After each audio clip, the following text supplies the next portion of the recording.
यहाँहरू सबैलाई हाम्रो कार्यक्रममा फेरि पनि स्वागत छ। यतिका दिनसम्म हाम्रो कार्यक्रमलाई माया गरिदिनु भयो, धेरै धेरै धन्यवाद छ। आज हामी विशेष गरिकन आजको एपिसोडमा हामीहरू विश्वासी भइसकेपछि मण्डली परिवर्तन गर्नु हुन्छ कि हुँदैन, अथवा कुन कुन अवस्थामा चाहिँ हामीले मण्डली परिवर्तन गर्नुपर्छ, अथवा मण्डली परिवर्तन गर्ने बारे बाइबलले के भन्छ, हामी त्यो कुरालाई आज विचार गर्नेछौँ। क्रिसमस आउँदैछ, भोलिदेखि क्रिसमस आउँछ। क्रिसमसको बेलामा the best way to celebrate Christmas, एउटा क्रिसमस मनाउने सबैभन्दा असल तरिका चाहिँ कुन हो, हामी त्यसको विषयमा कुरा गर्नेछौँ। र अहिले हामीले धेरै युट्युबमा फेसबुकमा प्रचारहरू सुन्छौँ। प्रचारकहरूले जिन्सको प्यान्ट लाएर, टी सर्ट लाएर अनि बेसबलको ज्याकेटहरू लाएर प्रचार गरेको पनि हामी देख्छौँ। त्यो चाहिँ खासमा बिब्लिकली उचित छ कि छैन, अथवा त्यो चाहिँ के हो, त्यसको बारेमा हामी अलिकति जानकारी गर्नेछौँ। र हामीहरू क्रिस्चियनहरूलाई जयमसी भनेर सम्बोधन गर्ने गर्छौँ। र त्यो जयमसी सुसमाचार त नेपालमा आयो नै आयो, यो जयमसी पनि कसरी आउन पुग्यो, हामी त्यसको बारेमा पनि आजको एपिसोडमा कुरा गर्नेछौँ। र त्यो लगायत हामी विभिन्न विषयमा कुरा गर्नेछौँ। अब चाहिँ हामी ढिला नगरी हाम्रो आजको पाहुनालाई हामी स्वागत गर्नेछौँ। आज तपाईँहरू हाम्रो माझमा रेभरेन्ड जोन पुनलुर हुनुहुन्छ। मैले उहाँको अन्तिम नाम भन्न राम्रोसँग जानिनँ होला। हाम्रो रेभरेन्ड जोन हुनुहुन्छ, बेथ सालोम भैँसीपाटी चर्चका प्रमुख हुनुहुन्छ। सुरुमा पुतली सडकमा हुनुहुन्थ्यो, पछि फेरि भैँसीपाटीमा आउनुभएको छ। अब हामी उहाँ रेभरेन्ड जोनको बारेमा, गुरुबाको बारेमा, उहाँको अन्तिम नामको करेक्ट प्रोनाउन्सिएसनको बारेमा पनि हामी उहाँसँगै सुन्नेछौँ। कार्यक्रममा स्वागत गरौँ आजका पाहुना रेभरेन्ड जोन गुरुबाज्यूलाई। गुरुबाज्यू जयमसी छ। जयमसी। ल, तपाईँको अन्तिम नामको प्रोनाउन्सिएसन भनिदिनुहोस् त। खास भने त्यो कुनै थर्के होइन, मेरो जन्मस्थानको नाम हो त्यो। पुनलुर भन्ने सहरमा म जन्मेँ। त्यस कारणले गर्दा मेरो नामसँग त्यो पुनलुर भन्ने ठाउँ जोडिएको हो। पुनलुर त्यो चाहिँ ठाउँको नाम हो। तर मेरो अफिसियल नाम चाहिँ योहनान थोमस हो। योहनान मिन्स जन, थोमस अब मेरो बुवाको नाम हुन्छ। त्यस कारण हाम्रो केरलामा विशेष गरी थर भन्दा पनि बुवाको नाम थरको रूपमा हुन्छ। मेरो नाम मेरो श्रीमतीको थर हुन्छ। त्यसरी हामी नाम लिएको छ। त्यस कारण पुनलुर चाहिँ जन्मस्थान हो। गुरुबा, तपाईँ यो नेपालमा यतिका वर्ष सेवाकाई गर्दा धेरै कार्यक्रममा जानुभयो। कतिचोटि बोल्नलाई जानुभयो, कतिचोटि मुख्य अतिथि, कतिचोटि यतिकै जानुभयो। कतिले तपाईँको नाम एनाउन्स गर्दाखेरि कतिचोटि तपाईँको अन्तिम नाम बिगारेका छन्। त्यो स्वाभाविक हो, किनकि अब कति नेपाली नामहरू पनि मलाई आफैलाई प्रोनाउन्स गर्न त गाह्रो हुन्छ। त्यसमा चित्त दुखाइ केही पनि छैन। त्यो चाहिँ भाषाको फेमिलियारिटी हो, त्यसलाई ठुलो इस्युको रूपमा लिनु हुँदैन। हजुर हजुर, 50%ले चाहिँ रङ भन्छन् होला, केही फरक पर्दैन त्यो भने मैले पछि करेक्ट गर्छु। तर त्यो भन्न गाह्रो भयो भने मेरो नाम थोमस भन्न लगाउँछु, त्यसपछि इस्यु सल्भ भइहाल्छ। किनभने म आफै पनि त्यसमा परेको छु। मेरो नाम भन्दा तपाईँको नाम अप्ठ्यारो रहेछ। मलाई चाहिँ कार्यक्रममा गयो भने भक्त योन्जन भन्छन्। खासमा म योङहाङ हो, उनीहरूले मलाई योन्जन भन्छन् नजानेर। तपाईँको त झन् मलाई भन्नै आएन। पुनलुर राम्रो प्रोनाउन्स गर्नु भएछ, ठिक छ, राम्रो छ। गुरुबा, तपाईँ नेपालमा पहिलोचोटि आउनुभयो होइन, अनि यहाँ सेवाकाई भन्छु म, सेवाकाई सुरु गर्नुभयो। त्यतिखेर तपाईँलाई भाषाको लागि कतिको गाह्रो भयो नेपाली भाषासँग भिज्नको लागि? मलाई पुरै गाह्रो भयो भन्नु पर्यो, अलिकति होइन, धेरै गाह्रो भयो। कारण तपाईँलाई थाहा छ म साउथ इन्डिया केरलाको मान्छे हो। केरलामा हिन्दी भाषा थर्ड ल्याङ्ग्वेज हो। थर्ड ल्याङ्ग्वेज हो। फर्स्ट आफ्नो मलयालम भाषा छ, सेकेन्ड ल्याङ्ग्वेज चाहिँ हामी इङ्ग्लिस चलाउँछौँ। अनि चाहिँ इङ्ग्लिसमा धेरै पर्फेक्ट त हुँदैन, तर चलाउने भाषा इङ्ग्लिस हुन्छ। त्यसपछि थर्ड ल्याङ्ग्वेजको रूपमा मात्र नेपाली हुन्छ, हिन्दी हुन्छ। त्यस कारणले गर्दा हिन्दीको फेमिलियारिटी नभएको कारणले गर्दा एकैचोटि नेपालमा आउँदा हिन्दी पनि नजाने कारणले गर्दा साह्रै गाह्रो भयो। तर म 1 वर्षभित्र प्रचार गरेँ नेपाली भाषामा। त्यसको पछाडि एउटा ठुलो कहानी छ। विदिन 1 इयर तपाईँले नेपाली सिक्नुभयो? नेपाली भाषामा प्रचार गरेँ। चाहिँ नेपाली सिक्ने क्रममा छु म, अहिले पनि पुरै पर्फेक्ट त होइन, तर 1 वर्षमा मैले नेपाली भाषामा प्रचार गरेँ। तपाईँले त्यो 1 वर्षमा I have to learn Nepali, मैले नेपाली सिक्नै पर्छ, मैले नेपाली प्रचार गर्नै पर्छ, के कुराले तपाईँलाई फ्युल दियो? यो भाषाको विषयमा मैले धेरै ठाउँमा गवाही बाँडेको छु, आज तपाईँसँग पनि बाँड्नु इच्छा छ। म सबभन्दा मेरो पहिलो प्रचार चाहिँ चितवनमा हो, मैले गरेको चितवनमा। त्यो खास चाहिँ म त्यहाँ मेरो एकजना मित्र भेट्न गएको हो, तर त्यो बेला प्रचारको लागि पनि एउटा मौका मिल्यो।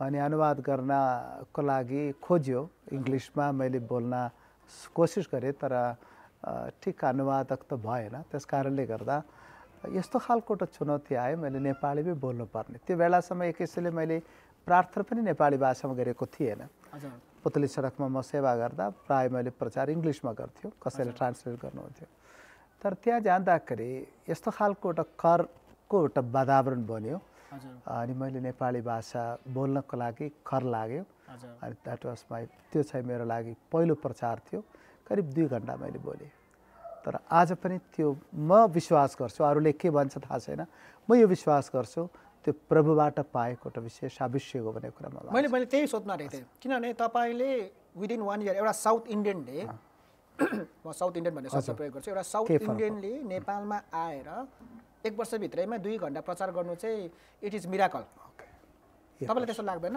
कसैले तपाईँ डिभाइन पावरले म बोले जस्तो लाग्दैन त्यतिखेर मेरो व्यक्तिगत अनुभवमा अवश्य पनि परमेश्वरबाट पाएको शक्तिको रूपमा म लिन्छु तर मानिसहरूको विभिन्न दृष्टिकोण होला त्यो भन्ने आफ्नो ठाउँमा छ तर पर्सनली स्पिकिङ मेरो लागि प्रभुको एउटा छुवाईकै रूपमा म लिन्छु त्यो प्रभुले मलाई विशेष शक्ति दिनुभयो भन्ने कुरा म मान्छु किनकि पहिलो प्रचार चितवनमा भएको तपाईँ 2 आवर्स परमेश्वरलाई महिमा भएको छ गुरुबा तपाईँ 32 वर्ष अगाडि नेपालमा आउनुभयो त्यतिखेर तपाईँले थाहा भएअनुसार नेपालमा कतिवटा चर्च थियो होला अब सङ्ख्याको रूपमा हेर्दाखेरि मेरो विचारमा 4-5-2-300 चर्च होला सायद अब एक्ज्याक्टली स्ट्याटिस्टिक्स मसँग त भएन तर अब थोरै काठमाडौँमा त एकदम थोरै चर्चहरू थियो अब बाहिरतिरको सङ्ख्या त्यति त भएन तर पनि अहिलेको 8,000-10,000 भन्छौँ त्योभन्दा धेरै कम त थियो मेरो विचारमा 1000 मुनि नै थियो 400-500 थियो कि एक्ज्याक्टली मलाई भन्न आएन त्यो बेला फेरि यो चर्चको गन्दी लिने चलन पनि थिएन अहिले त हिजो आज संस्थाहरूले आफ्नै प्रकारमा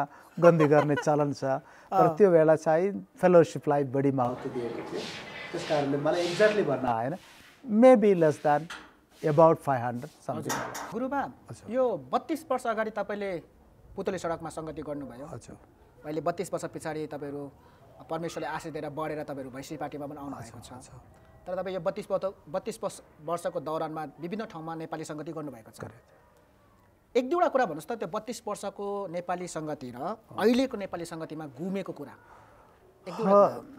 धेरै कुराहरू गुमेको मलाई अनुभव छ मलाई महसुस भएको छ सबभन्दा पहिलो कुरा नेपालको क्रिस्चियनिटी यस्तो खालको एउटा अवस्थामा थियो 32 वर्ष अगाडि इट वाज अ फेलोसिप यो एउटा सङ्गति थियो तर 32 वर्षको अन्तरालमा अहिले सङ्गतिभन्दा संरचना बन्यो ओके सङ्गठन बन्यो सम्प्रदाय बन्यो ओके अनि अवश्य पनि एउटा धर्म पनि बन्यो ओके पहिलेको समयमा क्रिस्चियनिटी फेलोसिप अहिले आएर यो 4-5 वटा कुरा भयो त्यो चाहिँ मेरो लागि कतिकोलाई धर्म होइन होला सम्प्रदायसम्म पुग्यो होला कतिकोलाई सम्प्रदाय पनि भएन होला संरचनासम्म पुग्यो होला कतिकोलाई संरचनासम्म पुगेन होला सङ्गठनसम्म पुग्यो होला तर मानिसअनुसार धर्मसम्म पनि पुगिसकेको छ त्यसकारण त्यो एउटा ठुलो फरक मैले भेटायो दोस्रो कुरा स्पिरिचुअल एस्पेक्टलाई भन्दा मेटेरियल तथा अन्य कुराहरूलाई जोड दिने एउटा प्रवृत्ति बाहिरी एक्सपोजर बाहिरी कुराहरूलाई जोड दिने एउटा प्रवृत्ति पनि अहिले बढेको देख्छु पहिले चाहिँ तपाईँले चिल लगाए मतलब थिएन ओके जागे जसरी हुन्छ भन्ने कुरा भन्दा पनि तपाईँ विश्वास योग्य होइन भन्ने कुरामा थियो जो आज तपाईँ लगाएको कुरा तपाईँको पोसाकको कुरा तपाईँको भाषाको कुरा तपाईँको पुँजीको कुरा तपाईँ चढेको गाडीको कुरा तपाईँको डिग्रीको कुरा तपाईँको नामसँग अगाडि पछाडि के टाइटल छ त्यसलाई जोड दिन्थ्यो मैले नेपालमा हुँदा चिनेको क्रिस्चियनिटी भनेपछि दाउद मसीहको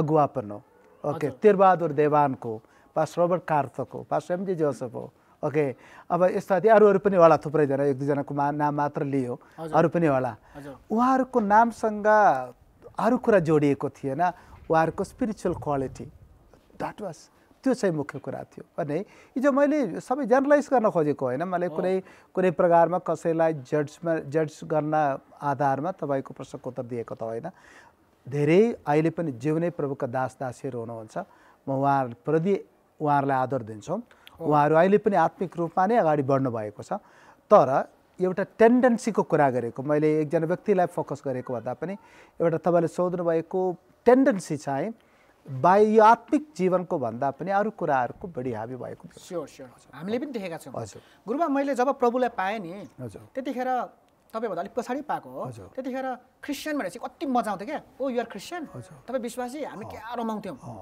अहिले हामीले क्रिस्चियन भन्दाखेरि रमाउँदैन हजुर हाई पनि भन्दैन त्यो एउटा त्यो घटेको छ क्या तपाईँलाई त्यो किन घटेको होला अब त्यसलाई हामी कसरी फेरि पहिलाकै अवस्थामा लान सक्छौँ केही अब म एउटा साम्प्रदायिक पृष्ठभूमिबाट आएको मानिस हो केरलामा अब क्रिस्चियन परम्परा येशू ख्रिस्टको चेलाको समयदेखि भएको एउटा क्रिस्टियानिटीको एउटा माहौलबाट उर्किएर आएको एडी 52 थोमस केरलामा आयो भन्ने छ त्यो समयदेखि क्रिस्चियन प्रेजेन्स केरलामा छ हजुर हजुर ओके क्रिस्टियानिटी एउटा धर्मको रूपमा प्रस्तुत भएको एउटा ठाउँबाट आएको कारणले गर्दा मैले यसलाई सहज रूपमा लिन्छु कारण के छ भन्दाखेरि यो अन्तमा वाट इज क्रिस्टियानिटी क्रिस्टियानिटी भन्ने के हो क्रिस्टियानिटी भन्नु चाहिँ ख्रीष्ट येशूसँगको मेरो सम्बन्ध हो ओके जब त्यो सम्बन्धको मिठोपना र सम्बन्धको आधार हराउँछ त्यो हराउने बित्तिकै त्यो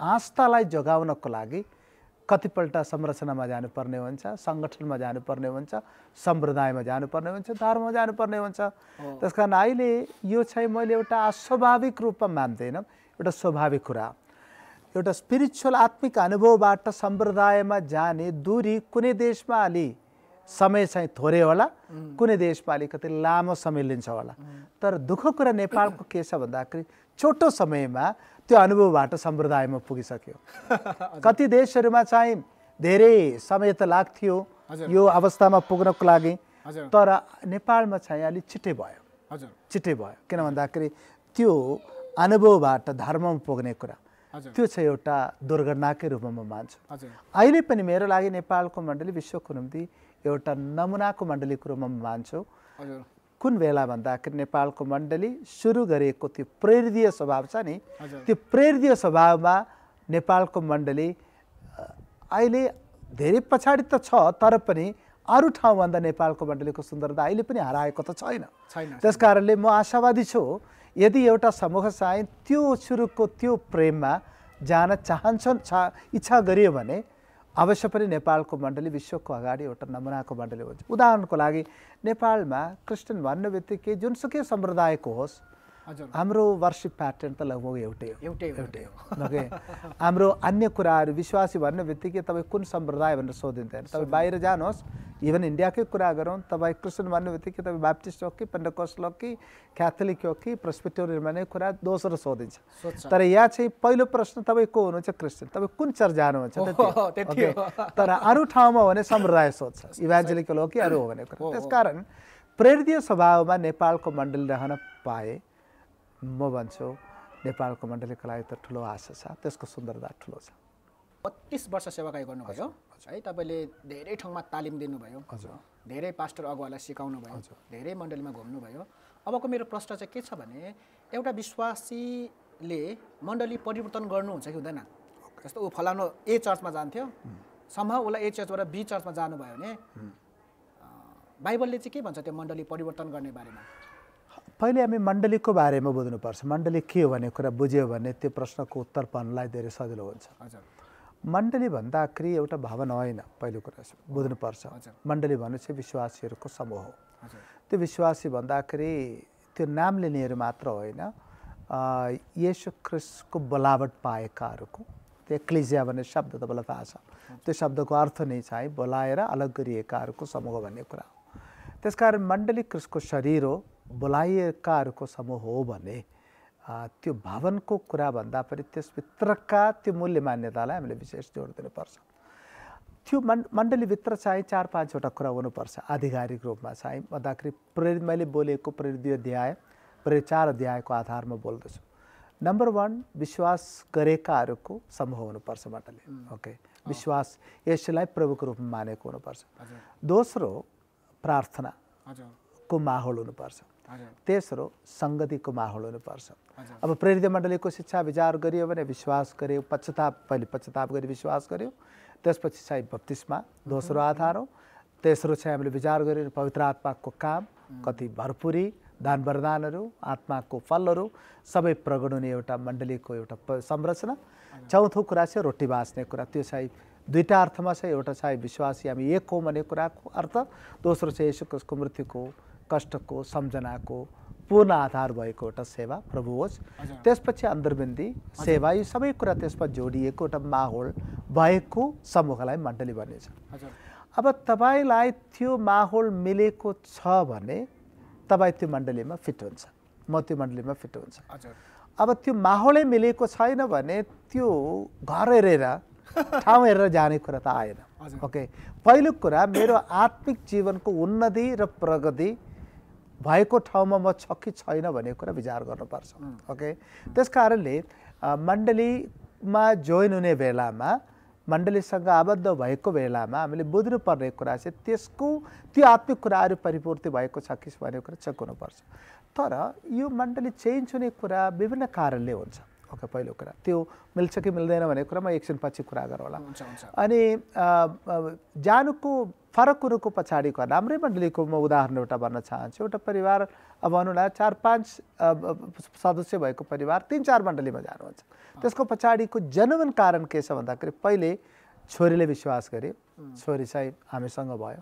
त्यसपछि मैले छोरीले विश्वास गरेँ, उहाँ चाहिँ साथीहरू मार्फत विश्वास गरे, त्यो माहौलमा भयो, त्यो चर्चमा गयो, साथीसँग गयो।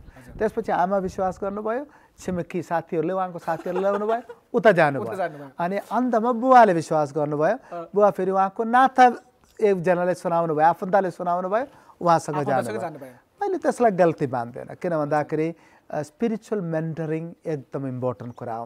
ओके, किन भन्दाखेरि कसले कसैलाई डोर्याउनु भयो, त्यो व्यक्तिलाई आदर दिनु, त्यो व्यक्तिसँग सम्पर्कमा रहनु, सङ्गति गर्ने भन्ने कुरा चाहिँ गलत मान्नु हुँदैन। ओके, त्यो मेन कुरा मैले भने मेरो आत्मिक माहौल बन्छ कि भन्दैन। ओके, म अपरिचित भएर होइन, परिचित व्यक्ति भएर, असल व्यक्ति भएर मेरो आत्मिक उन्नतिको निम्ति जानको लागि माहौल मिल्छ भने त्यो मेरो मण्डली। ओके, म पाहुनाको रूपमा जाने, मलाई कसैले चिन्दैन, त्यहाँ गएर केही पाउँदैनन् भने त्यो मण्डलीमा रहेर काम छैन। तर त्यो एउटा एक्सेप्सनको कुरा मात्र हो। तर मानिलिउँ पुरै परिवार विश्वास गर्ने एउटा माहौल छ। ओके, ससानो न्यू खोजेर फलाना पास्टरलाई मलाई मन पर्दैन, फलाना विश्वासीले बाँडेको खाना चाहिँ मलाई अलिकति अर्कै प्रकारले खाना, वर्षिप राम्रो भएन, अरू भएन भनेर त्यत्तिकै छोडेर हिँड्ने। ओके, त्यो पनि मैले देखेको छु। बुवा आमाले जबरजस्ती गर्दा पनि नमानिकन साथीहरूसँग डुलिने ढुलुवाहरू, त्यो चाहिँ कुनै हालतमा पनि हेल्थी होइन। ओके, त्यस कारणले समग्र रूपमा भन्दाखेरि आत्मिक माहौल भएको मण्डली छान्नु पर्यो। विशेष परिस्थितिमा मण्डली परिवारको सदस्यहरू विभिन्न ठाउँमा जाने परिस्थिति आयो भने त्यो ओके। तर यो कुरा बाहेक अन्य प्रकारले तपाईँले सोध्नुहुन्छ भने सकियो भने सबै परिवार एउटै मण्डलीमा हुनु सबभन्दा बेस्ट हो। कारण के छ भन्दाखेरि मण्डली भन्ने कुरा, आत्मिक जीवन भन्ने चाहिँ भजन गाउने मात्र होइन, त्यो सँगसँगै अरू कुराहरू पनि छ। पारिवारिक नाता छ, पारिवारिक सेयरिङ छ, त्यसपछिको विभिन्न कुराहरू, परिवारका कति कुराहरू गर्नुपर्ने छ। त्यो गर्नको लागि सिङ्गल एजेन्डामा गयो भने त्यो परिवारमा फोकस बढ्नु धेरै सम्भावना हुन्छ। त्यसकारण सानो सानो कारण देखाएर त्यत्तिकै चर्च छोडेर अनि अर्को चर्चमा जानु त्यति उचित छैन। तर सङ्गतिको कारण मात्र हो भने जान्दैमा हामीले विरोध गर्नु मिल्दैन। तर अर्को कुरा आयो, यसमा चाहिँ अर्को एउटा कठिनाइ के छ भन्दाखेरि, ल मानिलिउँ तपाईँले त्यो प्रश्न सोध्नु भएन, मैले त उत्तर दिनु पर्यो। बुवा एउटा चर्चमा, आमा एउटा चर्चमा, अब कसरी एक हुने? अब त्यो एउटा प्रश्न आयो। अब हुँदाखेरि अब मेरो चर्चमा अब अरू चर्चबाट आयो भने म खुसी हुने भयो। अब मेरो चर्चबाट एकजना एक हुनको लागि अर्को चर्चमा जाँदाखेरि फेरि म त मान्दिनँ भनेपछि त्यहाँ चाहिँ अशान्तिको कुरा भयो। त्यस कारणले गर्दा यो मिल्ने कुरा पनि एक किसिमले शान्तिको वातावरणमा गर्नुपर्छ। त्यो व्यक्तिले मण्डलीको, आफू भएको मण्डलीको पास्टरसँग सल्लाह गरेर परिवारको एकताको निम्ति हो भनेदेखि मण्डलीको पास्टरले पनि मान्नुपर्छ। तर होइन व्यक्तिगत स्वार्थको निम्ति छोडेर यताउता ढुलेर हिँड्ने व्यक्ति चाहिँ त बिब्लिकल प्याटर्नमा चाहिँ त्यो हेल्थी सिचुएसन हो जस्तो मलाई लाग्दैन। किनकि सकेसम्म परिवार एउटै ठाउँमा हुनु राम्रो। तर आत्मिक माहौल र आएको पृष्ठभूमि छ भनेदेखि त्यो त छुट्टै कुरा हो। त्यो बाहेक अब सामान्य कारण देखाएर मण्डली फेरि राख्नु राम्रो होइन, किनकि घर चाहिँ मण्डली चाहिँ परिवार पनि हो। परिवार चाहिँ फेर्नु मिल्दैन, छिमेकी फेर्नु मिल्दैन, साथी फेर्नु मिल्छ, मण्डली फेर्नु मिल्दैन। कारण चाहिँ मण्डली चाहिँ परिवार, तर मण्डलीको माहौलै भएन भने छुट्टै विषय। गुरुबा, तपाईँ 32 वर्ष नेपालमा सेवाकाई गर्नुभयो, सबैभन्दा गाह्रो लागेको अब चाहिँ मलाई गाह्रो भयो, I want to go back, मलाई गाह्रो भयो भने अवस्थाहरू आयो होला नि त? हजुर, त्यो गाह्रो कुनै बेला आयो थियो। कतिखेर आएको थियो तपाईँलाई? अब विशेष गरी अब मेरो सेवाको परिभाषा देऊ। मेरो परिभाषा चाहिँ मेरो एउटा आइडियोलोजी छ, म येशू क्रिस्टको अनुयायी हो। येशूलाई मैले प्रभुको रूपमा स्वीकार गरेँ मेरो 17 वर्षको उमेरमा। क्रिस्ट येशूमा मैले उद्धार पाएँ, आनन्द जीवन पाएँ। यो मेरो अनुभव मलाई राम्रो लाग्यो, त्यो मेरो जीवनको आधार छ। त्यो अनुभव सबैले पाओस् भन्ने एउटा चाहना छ, त्यो एउटा नम्बर 1 मेरो उद्देश्य छ। र नम्बर 2 चाहिँ त्यति मात्र म सीमित छैन, दुखी, गरिब, कमजोर, असहायहरूलाई साथ दिने, उत्साह दिने, जिउनको लागि एउटा आधार मेरो तर्फबाट के सक्छ दिने भन्ने एउटा सेवा पनि मसँग जोडिएको छ। कारण म नेपालमा आएको सेवाको लागि हो। ओके, अब सेवाको एङ्गल चाहिँ फरक होला कतिको लागि। मेरो लागि म येशू क्रिस्टलाई प्रेम गरेको हुनाले, म येशूको चेला अनुयायी भएको कारणले गर्दा परमेश्वरको सृष्टि, परमेश्वरमा एउटा पूर्णताको जीवन बिताउनु पर्छ भन्ने एउटा चाहना मेरो छ। शिक्षाद्वारा अथवा अन्य स्वास्थ्य क्षेत्रमा अन्य विभिन्न माध्यमद्वारा उहाँहरूलाई बलियो बनाउनुपर्छ, एउटा असल मनुष्य भएर मानविक भएर जिउनुपर्छ। त्यसको लागि उहाँहरूलाई सक्ने सेवा दिनको लागि म नेपालमा आएको। त्यसको पछाडि अन्य एजेन्डाहरू छैन। तर मेरो आइडियोलोजी क्राइस्टको आइडियोलोजी, त्यो त मेरो व्यक्तिगत भइहाल्यो। तर सेवा चाहिँ सबैको लागि, एउटा समूहको लागि मात्र होइन। अब यो यात्रामा अब टाढाबाट, अब केरलाबाट नेपालमा आउँदाखेरि सजिलो त थिएन। क्लाइमेट एउटा ठुलो कुरा, हाम्रो चाहिँ ट्रपिकल क्लाइमेट हो साउथ इन्डियामा। अब त गर्मी ठाउँ हो, अब नेपालमा एकैचोटि जाडो भयो। त्यो बेला क्लाइमेटले गर्दा कतिपल्ट अब फर्केर जाउँ भन्ने सोच आयो, पहिलो कुरा। दोस्रो, अब म एउटा भोलन्टियर इन्डिपेन्डेन्ट सेवक हो। म आफ्नो भनौँ न आफ्नो कमाइ गरेर सकेसम्म अनि यस्तो मानविक सेवा गर्न खोज्ने व्यक्ति हो। कतिपल्ट आर्थिक समस्याहरू पनि भयो, त्यस कारणले गर्दा बरु अब हाम्रो मानिसहरू बढी मिडल इस्टमा जान्छ, खाडी मुलुकमा। मेरो भाइ आफै पनि दुबईमा, अबुधाबीमा उसले आफ्नो बिजनेस गर्छ। पुरा अब खाडी मुलुकतिर गएर अलिकति फाइनेन्सियली पनि स्ट्रङ भएर आउँ भन्ने सोच पनि भयो। आर्थिक कुराहरू एउटा समस्या थियो। तेस्रो कुरा, कता कता अब पुग्यो कि भयो कि अब भन्ने प्रकारको सोच पनि कहिले आयो। तर यो तिनै कुरा चाहिँ एउटा इमोसनल भावुकताको आधारमा मैले सोच्ने भएको कुरा हो। तर पछि आएर त्यो होइन, म अझै नेपालमा रहनुपर्छ। प्रत्येक नेपालीलाई परमेश्वरको प्रेम बुझाउनु मेरो दायित्व हो। सकेसम्म दुःखमा परेका, पीडा भएकोहरूलाई साथ दिनुपर्छ। मेरो मिसन सकिएको छैन भन्ने आवाज प्रभुबाट मैले पाएँ। त्यस कारणले गर्दा सकेसम्म नेपालमा प्रभुले दिनुभएको समयमा यस देशमा रहन मेरो इच्छा हो। पीडा त आएको, समस्या त आएको, तर मैले छोड्न मन लागेन। यस देशमै रहने इच्छा छ। त्यो सेवाकाई गर्ने हृदयले तपाईँलाई पक्रिराख्यो, यति मात्र, अरू कुनै एजेन्डा छैन। प्रभुको प्रेमले तपाईँलाई पक्रिराख्यो। यस, तपाईँले त एउटा भिजन पाउनु भएको थियो, म नेपालमा गएर सेवाकाई गर्छु। भाषाको समस्या आयो, क्लाइमेट हावापानीको समस्या आयो, कतिचोटि खानाको आयो, पैसाको आयो, र पनि तपाईँलाई परमेश्वरको त्यो दर्शनले, प्रेमले पक्रिराख्यो। तर तपाईँले विवाह गर्नुभयो अनि उहाँलाई लिएर आउनुभयो। उहाँको त दर्शन थिएन होला नि त नेपालमा बस्ने, तर पनि कसरी मन खटपट्टि भएन? उहाँको दर्शन थियो, त्यसकारण उहाँ मसँग आएको। किन भन्दाखेरि मेरो श्रीमती लिसी जोन, उनी पनि अब प्रभुको सेवा गर्नको लागि आफूलाई तयार गरेको व्यक्ति हो। अनि उसको अध्ययन गरिरहेको, स्कुल कलेज अध्ययन गरिरहेको बेलामा प्रभुको बोलावट पायो। पाइसकेपछि उनी बाइबल कलेजमा पढ्न गए। पढ्दाखेरि उनको प्रार्थना यही थियो, नर्थ इन्डियामा अथवा केरला बाहिर कतै सेवा गर्ने प्रभुको दाससँग भ्याउनुपर्छ। उनको चाहना त्यो थियो। त्यो बेला अब नर्थ इन्डिया होइन, नेपालमै सेवा गर्ने व्यक्तिको मेरो प्रपोजल भनौँ कुरा पुग्यो। पुगेपछि हाम्रो बिहा भयो। त्यसकारण उनी 100% नेपालमा आउनको लागि तयार भएर आयो। सायद यहाँको पीडा सोचेको भन्दा धेरै बढी थियो।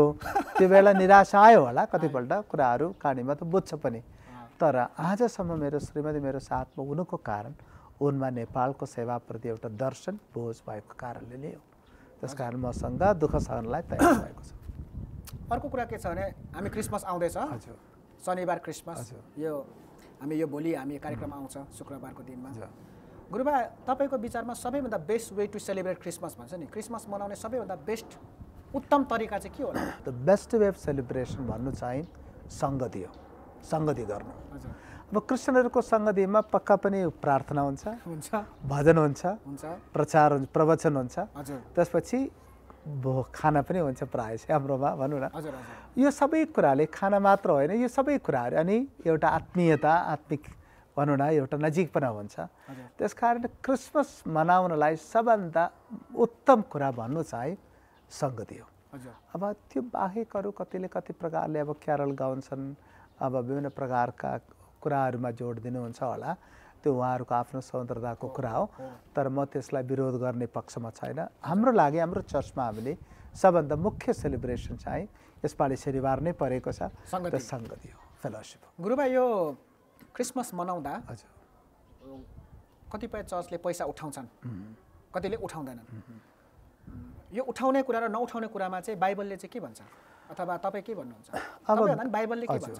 अब दिने विषयमा बाइबलले दिनु भनेछ, बाइबलले दिने कुरामा विशेष जोड दिएको छ, तर करकापले होइन। खुसी साथ कोरिन्थीको पत्रमा पनि त्यहाँ पाउँदछौँ, पहिलो शताब्दीको मण्डलीमा पनि बेखुसीमा दिएको अननिया र सफिराको हालत तपाईँलाई थाहा छ, उनीहरू के भयो भन्ने कुरा प्रेरित 5 अध्यायमा पाउँदछौँ। तर मक्केदोनियाको मण्डलीको विषयमा दोस्रो कोरिन्थी 8 अध्यायमा बताएको छ, उनीहरूको दरिद्रताको बिचमा पनि यरुशलेममा भएका पीडा भएको सन्तहरूलाई साथ दिनको लागि तिनीहरू तयार भए। पाउल आफै पनि यरुशलेममा पीडा भएको सन्तहरूको निम्ति पैसा जम्मा गरी यरुशलेममा अथवा भनौँ न सहायता जम्मा गरी यरुशलेममा लगेको हामी पाउँदछौँ। त्यसकारण नयाँ नियमको टिचिङमा दिनु भन्ने कुरा चाहिँ एकदम प्राथमिक एउटा शिक्षामध्ये एउटा शिक्षा हो, किनकि आफूलाई पाएको आशिषहरूलाई बाँडचुँड गर्नुपर्छ भन्ने कुरा। हामी सिधै परमेश्वरलाई चढाउने होइन, अन्तमा हामीले प्रभुको निम्ति गर्नु, प्रभुका जनहरूलाई गर्ने कुरा हो। त्यसकारण यो कुरा क्रिसमसको समयमा उठाउने कुरासँग पनि त हुन्छ। पैसा के को लागि उठाउँछौँ? अब क्रिसमसको भोजको नाउँमा अथवा क्रिसमस कार्यक्रमको नाउँमा विश्वासीहरूलाई जबरजस्ती गरेर दिन नसक्ने मान्छेलाई पनि यति उति दिनु भन्ने जबरजस्ती गर्नु, त्यो घोर पाप हो, अपराध हो, गर्न मिल्दैन। ओके, हाम्रो मण्डलीमा हामी के गर्छौँ भन्दाखेरि हामी यति उति भन्दैन, तपाईँहरू सक्ने दिनुहोस्, त्यो पैसा हामीले फेलोसिपको लागि हामी चलाउँछौँ, कुनै जबरजस्ती छैन। दिन सक्नेहरूले दिनुहोस् भन्छौँ, दिन नसक्नेहरूलाई आउनुहोस् हामीसँग सगती गर्छौँ भन्छौँ। त्यस कारण यो दिने कुरामा यति उति भनेर जबरजस्ती गर्नु दिन त पर्छ, मैले भनिसक्यो पर्छ। विश्वासीले आफ्नो अवगत अनुसार प्रभुको महिमाको दिनुपर्छ, त्यो दिनु नै पर्ने शिक्षा बाइबलमा छ। तर कुनै प्रकारमा मानसिक यातना दिएर अनात्मिक बनाएर आज्ञा भङ्ग गरियो भन्ने प्रकारको शिक्षा दिएर जबरजस्ती पैसा उठाउने कार्य मण्डलीमा हुनु। गुरुबा एकछिन रोके तपाईँलाई, यसो भन्छ नि पर हेड अथवा पर फ्यामिली भनेर तोक्छ नि, द्याट इज त्यो चाहिँ बाइबल या छ कि छैन? अब मैले अघि नै भने त्यो तोक्नु बित्तिकै यदि दबाब पर्छ भने त्यो गिभिङको सिद्धान्तसँग मिलेन। तर एउटा अनुशासनको रूपमा अब बजेट त चाहियो। अब फ्यामिलीको लागि त्यो तोक्नुको पछाडि दुईवटा कारण छ। एउटा चाहिँ खानपिनको बजेट मिलाउनको लागि होला पहिलो कुरा, दोस्रो नदिनलाई गोचेको पनि हुनसक्छ। ओके, कति सक्नेले त नदिएको कारणले गर्दा त्यसरी तोक्नुपर्ने कुरा आयो होला। त्यो चाहिँ एउटा आन्तरिक व्यवस्थापनको रूपमा हामी ल्याउँथ्यो, मण्डलीको आन्तरिक व्यवस्थापन। तर यति मात्र हो, जसरी गरेदा पनि नभएको मानिसलाई भार हुनु भएन। अनि कसैलाई मैले जबरजस्ती दिन इच्छा थिएन तर जबरजस्ती गरेँ मैले दियो भने हालको मनमा शान्ति पनि नहोस्। त्यो मैले अघि नै बताएँ फेलोसिप हो। फेलोसिपमा चाहिँ बाँडचुँड यस्तो हुनुपर्छ, एउटा हार्मोनियस, एउटा एकदमै खुसी साथ गरिने एउटा कुरा बोझले गर्ने कुरा। एउटा समूह छ, एउटा ग्रुप छ, त्यो ग्रुपले चाहिँ के भन्छ भन्दाखेरि मण्डलीले दशांश पनि लिन्छ, हरेक हप्ता भेटी पनि लिन्छ, मण्डलीमा बजेट पनि छ, र पनि किन क्रिसमस मनाउनलाई पैसा उठाए त, नउठाएको भए हुन्थ्यो भन्ने एउटा समूह पनि छ। त्यसलाई चाहिँ हामी कसरी सम्झाउने? अब हेर्नुहोस्, अब मण्डलीको आर्थिक व्यवस्थापन हिजो आज नेपालको एउटा मण्डलीको ठुलो चुनौती हो। ओके, तपाईँ र मैले मण्डलीमा को लागि उठाएको पैसा मण्डलीको सेवाको निम्ति उठाएको, बचत मात्र गर्नलाई होइन। प्राथमिक कुरा मण्डलीको पुरा गर्नको लागि उठाएको पैसा बचत मात्र गरेर यति ब्याङ्क ब्यालेन्स छ भन्ने कुरा सुनाउनको लागि उठाएको कुरै होइन। उठाएको पैसा मण्डलीको सेवामा प्रयोग गर्नुपर्छ। अब लिने दिने दुवैले यसमा बुझ्नुपर्छ भक्तजी। के छ भन्दा लिने मान्छेले के बुझ्नुपर्छ भन्दाखेरि विश्वासीले दिएको पैसा सेवाको निम्ति हो। ओके, दिने मान्छेले के बुझ्नुपर्छ भन्दाखेरि मैले दियो, मैले त्यसको हिसाब खोज्न जाने त होइन। आवश्यकता जनको हातमा सुम्पी दिएपछि मैले दिने काम गरेँ, सक्यो, मेरो जिम्मेवारी सक्यो। तर लिने मान्छेले के बुझ्नुपर्छ भन्दाखेरि प्रभुको नाउँमा लिएको पैसा हो, यो म यसमा जिम्मेवार हुनुपर्छ, गम्भीर हुनुपर्छ, एक एक रुपियाँको हिसाब किताब मैले राख्नुपर्छ भन्ने कुरा छ। त्यस कारणले गर्दा जुनसुकै कार्यक्रममा होस्, क्रिसमसको लागि किन उठायो भन्ने प्रश्न आउँदाखेरि आवश्यकता छ कि छैन भन्ने कुरा लिन लागेको व्यक्तिले बुझ्नुपर्छ। प्रशस्त पैसा छ भने किन बेकारमा लिनु पर्यो? होइन, क्रिसमसको समयमा एउटा सबैजना जागिएको एउटा समय हो, सबैसँग पैसाहरू पनि जम्मा पनि हुन्छन्। त्यो बेला प्रभुको महिमाको निम्ति दिनको लागि तयार भएको बेलामा पैसा उठाउनमा के भयो त? केही समस्या छैन। तर म फेरि फर्केर आउँदछु, लिने कुरा होस् दिने कुरा होस्, प्रभुको डरमा भएको हुनुपर्छ। त्यो बाहेक कुरा हामी मान्न सक्दैनौँ। र त्यो चाहिँ क्रिसमस भन्दा पनि अर्कै टपिक हो। त्यो चाहिँ अहिले हामी युट्युबतिर धेरै प्रचारहरू हामी देख्छौँ, फेसबुकतिर पनि मान्छेले प्रचार गर्छन्। त्यसमा चाहिँ त्यो प्रचार गर्ने व्यक्तिले, अब पास्टर जोसुकै होस्, त्यो प्रचार गर्ने व्यक्तिले चाहिँ टी सर्ट लाएर अनि जिन्सको प्यान्ट लाएर अथवा फेसनेबल कपडा लाएर, मोडर्नाइज कपडा लाएर उसले प्रचार गरिरहेको हुन्छ। उसको आफ्नै धारणा होला त्यसको बारेमा। हरेक मान्छेले यसको बारेमा आफ्नै धारणामा छ। बाइबलले चाहिँ के भन्छ यसको बारेमा चाहिँ? एकदमै स्पष्ट छ बाइबलको त्यो शिक्षामा। पाउलले तिमोथीलाई लेख्ने बेलामा दुईटा शब्द म मेरो मण्डलीमा सबै ठाउँमा चलाउँछु। एउटा विश्वासी होस्, अगुवा होस्, तिनको पोषक, तिनको पहिरन, तिनको प्रस्तुति सरल र सुहाउँदो। सरल, नोबल एन्ड सिम्पल।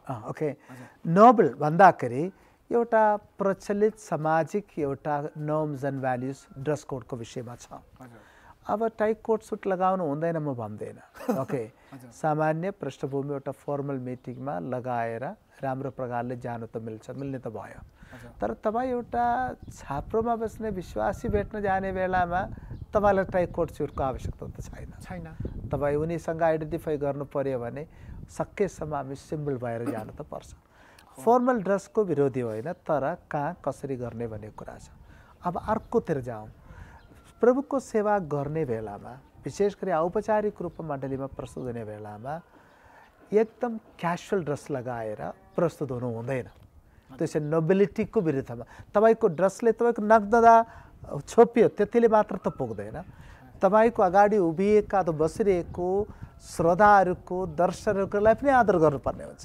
ओके, त्यस कारणले गर्दा एउटा नोबिलिटी, एउटा फर्मल मिटिङमा तपाईँको ड्रेसले चाहिँ तपाईँको पाठक र श्रोतालाई आदर दिएको छ कि छैन, सामाजिक रूपमा चाहिँ प्रस्तुत हुने बेलामा मेरो ड्रेसले चाहिँ सबै कुरामा एउटा नोबिलिटीको आधार दिएको छ कि छैन भनेर कुरो बुझ्नुपर्छ।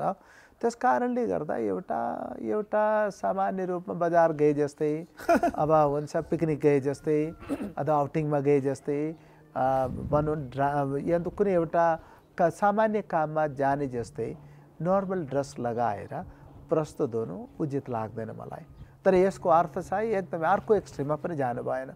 टाई कोट सुट लगाएर मात्र प्रचार गर्नुपर्छ, अरू भएन भन्ने हुँदैन, नर्मल सर्टमा हुँदैन भन्ने पनि मिल्दैन। त्यो पनि अब मैले अघि फर्केर आउँदैछु, यो नाप्ने जोख्ने कुराहरू हामी नगरौँ।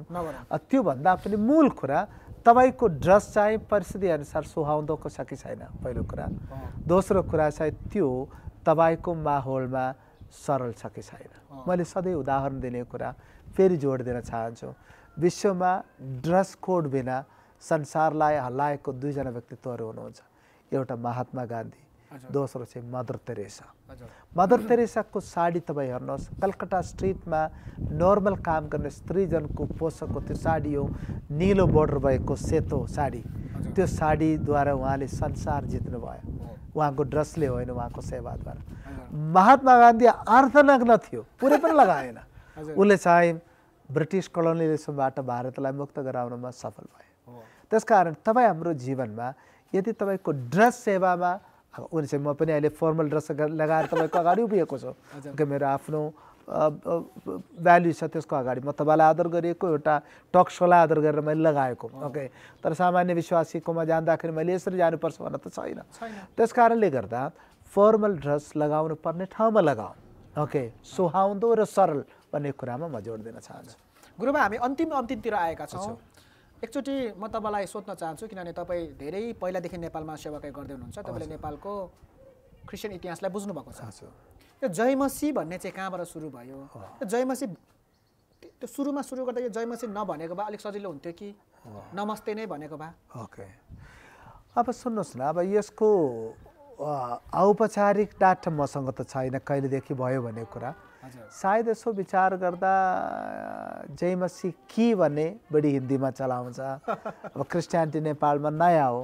त्यस कारणले गर्दा जयमसी किबाट नेपालमा नेपाली भाषामा जयमसी भनेको हुनसक्छ ओके ओके मेरो प्रश्न यो शब्दमा भन्दा पनि यो विरोध गर्ने मानिसको मानसिकतालाई म विशेष जोड दिन चाहन्छु जयमसी भन्नुमा के आपत्ति भयो ओके तपाईँ हामी एक आपसमा भेट्ने बेलामा मानिलिउँ हाम्रो घरमा पाल्ने कुकुरले तपाईँले परिचय तपाईँले चिनेको छ भन्ने कुराको परिचय कसरी गर्छ पुच्छर लाउँछ ओके होइन बुक्छ ओके एक्सप्रेस गर्छ एउटा विश्वासीलाई भेट्ने बेलामा सबभन्दा पहिले येशू बिचमा आयो नि त्यसकारण येशूको महिमा होस् भन्नुमा के आपत्ति भयो विरोध गर्नेहरूको लागि ओके त्यो एउटा नोबल शब्द हो अब मलयालम भाषामा हामीले एकअर्कामा भेट्दाखेरि स्तोत्रम भन्छ स्तोत्रम भन्दाखेरि त्यो पनि प्रभुको महिमा होस् भन्ने कुरा विदेशतिर जाँदाखेरि हात मिलाएर प्रेज द लर्ड भन्छौँ प्रभुको महिमा होस् ओके त्यो हाम्रो अभिवादनको एउटा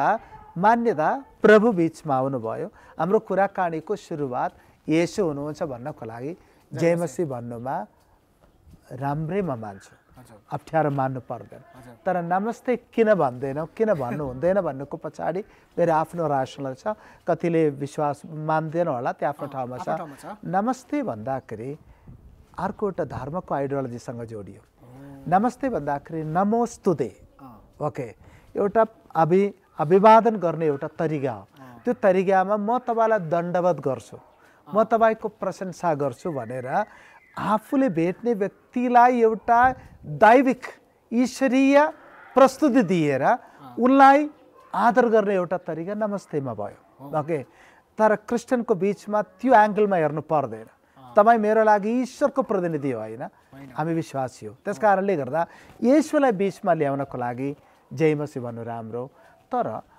अब अर्को एउटा कुरा छ अब हामी एउटा मल्टी रिलिजियस सोसाइटीमा छौँ प्रचलित एउटा अभिवादनको तरिका छ त्यो नमस्ते हो नेपालमा नमस्कार नमस्ते भन्छौँ तर एउटा सामान्य प्रचलित अभिवादनको तरिका भएको कारणले गर्दा त्यसको पछाडिको आइडियोलोजी अर्थ हामी बिर्सिँदै एकछिनको लागि त्यो बेला प्रभुलाई नचिनेको व्यक्तिसँग हामीले नमस्ते भन्नुमा आपत्ति छैन किन भन्दाखेरि एउटा अभिवादनको कुराको रूपमा मात्र त्यो हामीले त्यो आइडियोलोजीको रूपमा भन्दा पनि अभिवादन गर्ने एउटा तरिका रूपमा अब मुसलमान देशमा भन्दाखेरि अस्सलाम वालेकुम भन्छ ओके अरू ठाउँमा जाँदा अरू के होला ओके नेपालको विभिन्न ट्राइबल ग्रुपहरूमा आफ्नो प्रकारको होला ओके तर त्यस कारणले गर्दा त्यो भन्दैमा आपत्ति त छैन तर विश्वासीको बिचमा भेट हुँदा उत्तम कुरा जयमसी भन्नु तर होइन भोलि हामी सबैजना मिलेर जयमसी भन्ने शब्द नै खराब शब्द भयो हामी त्यसको शब्द सट्टा एउटा नयाँ कुरा हामी शब्द भनौँ भनेर भन्यो भने त्यो म विरोध गर्नुपर्ने आवश्यक छैन जो आज कतिले सालो भन्न छोडेको सालो भन्न गरेको छ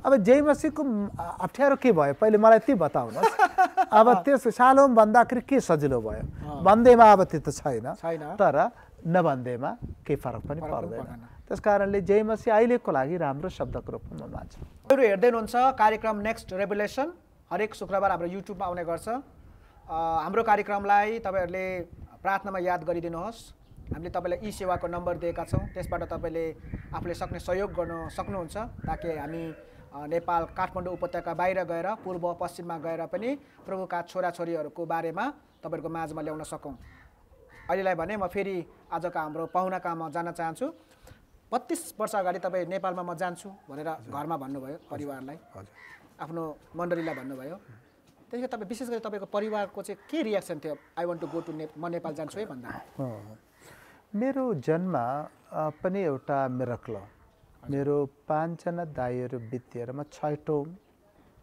वार्षिकको जन्मिएको व्यक्ति हो। मेरो बुवा आमाको ठुलो इच्छा थियो अब एउटा सन्तान जन्मियो भने प्रभुको सेवाको निम्ति दिन्छु भन्नुभएको थियो। त्यसरी मेरो जन्म भयो। 5 जना जन्मिने बित्तिकै मर्ने रोग लागेर। यस, म नम्बर 6 बाँचेको। अनि म जन्मिनुभन्दा अगाडि नै एउटा छोरा अब जन्मिन्छ, त्यो प्रभुको सेवक हुन्छ भन्ने आगमबाणी पनि मेरो बुवा आमालाई प्रभुले दिनुभएको थियो प्रभुका दासहरूद्वारा। ओके, त्यो बेलाको माहौल छुट्टै छ। त्यो अहिलेको पुस्तालाई भन्दाखेरि बुझ्न त धेरै गाह्रो छ। यस्तो कुराहरू अहिले पनि सम्भव छ भने सोध्नुहुन्छ, तर म त्यसको अनुभव भन्दाखेरि त्यो आधार बोकेको मान्छे एक्जाम्पल हो। अनि त्यसरी मेरो बुवा आमाले एक किसिमले सानो उमेरदेखि नै अब मलाई सेवागाईको निम्ति उहाँहरू इच्छा गर्नुभएको थियो, तर मलाई त्यति इच्छा त थिएन, फ्रेङ्कली स्पिकिङ। ओके, मेरो इच्छा सेवा त गर्ने तर काम गर्ने, कतै गएर मजाले पैसा कमाउने अनि काम गर्ने। त्यसपछि त्यसरी काम गरेपछि उब्रिएको समयमा सेवा गरौँ भन्ने कुरा थियो। तर त्यो आइडियोलोजी मैले लिएर हिँड्यो, तर म जति त्यो सोच्यो उति म हार खाँदै गयो। मेरो पढाइ बिग्रियो, मेरो जीवनमा शान्ति आयो। अनि थुप्रै कहानी त लामो छ, चोटरी भन्न चाहन्छु। त्यो बेला 17 वर्षको उमेरमा एक किसिमले मेरो जीवनमा धेरै शून्यता मैले महसुस गरेँ। अनि हाम्रो घरमा आयोजना गरेको उपवास प्रार्थनामा प्रभु मसँग स्पष्ट रूपमा बोल्नुभयो, तेरो लागि एउटा ठुलो बोलावट छ, मेरो सेवाको निम्ति पूर्ण रूपमा लगाउनुपर्छ भन्नुभयो। अनि कथा छोटो बनाएर म भन्न चाहन्छु, त्यो मेरो लागि एउटा टर्निङ पोइन्ट थियो। 17 वर्षको उमेरमा आज पनि त्यो दिन मलाई याद छ। म रुँदै पश्चाताप गर्दै 17 वर्षको उमेरमा भएको कुरा थाहा छ। अहिले पनि मलाई याद छ। एउटा दिउँसोको समयमा 2 बजे मैले येशूलाई मेरो जीवन पुनः समर्पण गरी सेवाको निम्ति आफ्नो जीवन अर्पण गरेँ। त्यो बेला मेरो बुवा आमा खुसी हुनुभयो, किन भन्दाखेरि उहाँहरूको चाहना सेवा गर्नु थियो, तर मेरो इच्छा थिएन। तर नेपालमा आउने होइन उहाँहरूको इच्छा, केरलामा अनि सजिलो ठाउँमा कतै होस् भन्ने कुरा। त्यस कारणले म अब यसको पछाडि कारण चाहिँ बाइबल स्कुल पढ्ने बेलामा मेरो मित्र पास्टर देव कुमार छेत्री, हामी सँगै पढेको अध्ययन गरेको केरलामा, उहाँसँग भेट भयो। उहाँ पनि नेपालमा त्यो बेला काठमाडौँ आउनुभएको थिएन, उहाँ आसामबाट केरला आउनुभएको। उहाँको पनि ठुलो कहानी छ, नभनौँ होला। अनि हाम्रो मित्रता भयो। अनि त्यो बेला पञ्चायत खालो या पीडाको समय थियो। त्यो बेला हामी 2 जनाले निर्णय गरी एकपल्ट काठमाडौँ आउँ, नेपालको भ्रमण गरौँ भनेर 89 मा हामी आएको। त्यहाँ आउँदाखेरि प्रभुले यस देशको बारेमा मलाई स्पष्ट जानकारी बोलावट दिनुभयो। हामी 2 जना नै अब हाम्रो पढाइ सकेर हामी नेपालमा फर्किन्छौँ भन्ने निर्णय त लियो। त्यो निर्णय आमा बुवालाई सुनाउँदाखेरि उहाँलाई साह्रै गाह्रो भयो। उहाँले जान दिनु भएन, रुनु भयो। आमा त धेरै रुनु भयो। बुवा चाहिँ अब विरोध पनि गर्नुभयो, किनकि अरू सेवाको विरोध त होइन, तर त्यो बेला धेरै डरलाग्दो सतावटको बिचमा नेपाल गएपछि के हुन्छ भन्ने कुरामा चिन्तित हुनुहुन्थ्यो। तर मैले बुवा आमालाई कन्भिन्स गरायो लगभग, भन्दाखेरि फर्केर आउँछु, घुम्न मात्र जाने हो, फर्केर आउँछु भन्ने प्रकारमा। तर म मनभित्र चाहिँ पूर्ण निश्चयतामा थियो नेपालमै नै सेवा गर्ने भन्ने कुरा। अनि उहाँहरू असहमति जनाउनु भयो, राम्रोको लागि, नराम्रोको लागि भने राम्रोको लागि। तर मैले त्यो कुरालाई अस्वीकार गरेँ, नेपालमा आयो। बिचबिचमा पनि उहाँहरूले भन्नुहुन्थ्यो, उनी चाहिँ आमाले अहिले पनि भन्नुहुन्छ, मेरो ख्याल राखिकन, नराम्रो त होइन, आमाले अहिले पनि म प्रभुको सेवा गरेकोमा ज्यादै खुसी हुनुहुन्छ, तर फर्केर आऊ छोरा भन्नुहुन्छ कहिले कहिले भन्नुहुन्छ। कारण त विरोध गरेको त होइन, तर माया गरेर भन्नुहुन्छ। तर म त यस देशमा अहिले आमा एक्लै हुनुहुन्छ केरलामा, त्यहाँ गरेको सेवागाई नै हो भन्ने कुरा। तर अब यहाँ पीडा अलि समस्या धेरै छ भन्ने प्रकारको उहाँहरूको बुझाइ। ओके, तर प्रभुले हामीलाई राम्रोसित राख्नु भएको छ, त्यो आफ्नो कुरा छ। त्यस कारणले बुवा आमाको विरोध एउटा कन्सर्नमा भएको त थियो, तर त्यसलाई हामीले नगारेर हामी यस देश, मेरो श्रीमतीको परिवार पनि भनौँ न, मेरो ससुरालीमा पनि उहाँहरू विरोध त के गर्नु भएन। उहाँहरू आफ्नो छोरी पठाउन खुसी भयो, किनकि उहाँले मलाई विश्वास गर्नुभयो। त्यस कारणले उहाँहरूबाट खास त्यस्तो समस्या। तर डिप डाउन हुन्छ नि, मेरो छोरी ज्वाइँ पनि यतै आएर केरलाको सुन्दरता, समुद्रको बीच, फुड, हजुर त्यो त उहाँहरूको इच्छा छ। तर हामी चाहिँ अब नेपालको पहाडहरू यहाँको कुराहरूलाई हामी मन पराउँछ। गुरुबा, म अहिले एउटा के चाहन्छु भने तपाईँले आफ्नो मदर टङ मलयालम भाषामा चाहिँ आमालाई, सासु ससुरालाई र तपाईँको आफन्त हुनुहुन्छ नि उहाँहरूलाई धन्यवादको कुरा, क्रिसमसको सन्देशको कुरा मलयालम भाषाबाट केही भनिदिनुहोस् न, यहाँ क्यामेरामा हेरेर उहाँ केरलामा भएकोहरूलाई। अब नेपालकोहरूले बुझ्दैन भन्नुपर्छ र त्यो तपाईँले, म चाहन्छु तपाईँ भनिदिनुहोस्, नेपालले नबुझे के हुँदैन। ए हुन्छ। ആദരണീയരായ എൻ്റെ മാതാപിതാക്കൾക്കും സഹോദരങ്ങൾക്കും ക്രിസ്തു യേശുവിൻ്റെ നാമത്തിൽ വന്ദനം അറിയിക്കുന്നു. ഈ ക്രിസ്മസ് സീസണിൽ നിങ്ങൾക്കുള്ള എല്ലാ ആശംസകളും ദൈവീയ അനുഗ്രഹങ്ങളും ഞാൻ നിങ്ങൾക്ക് വേണ്ടി നേരുന്നു. പുതുവർഷത്തിൽ കർത്താവിൻ്റെ എല്ലാ അനുഗ്രഹങ്ങളും നിങ്ങൾക്കുണ്ടാകട്ടെ. ആമേൻ. आमेन. यति नै हो? छोटकरीमा भनेको. गुरुबा म सक्नु आँटे. एउटा रमाइलो लाग्यो, तपाईँले त्यो बोलेको सुन्दा मलाई एकदमै राम्रो लाग्यो. हाम्रो राष्ट्रिय कोरस भनौँ न आजको दिन. हजुर, आफ्नो भाषामा गाइदिनुहोस् न प्लिज. ओके. उनी चाहिँ धेरै पहिले त गाए थियो, सन्डे स्कुलमा मैले सिकाउँदथ्यो त्यो मलयालममा. आजको दिन आउँछ होइन गाउनु? आउँछ, अहिले आउँछ. इन्ने दिनम दैवनिर्मितं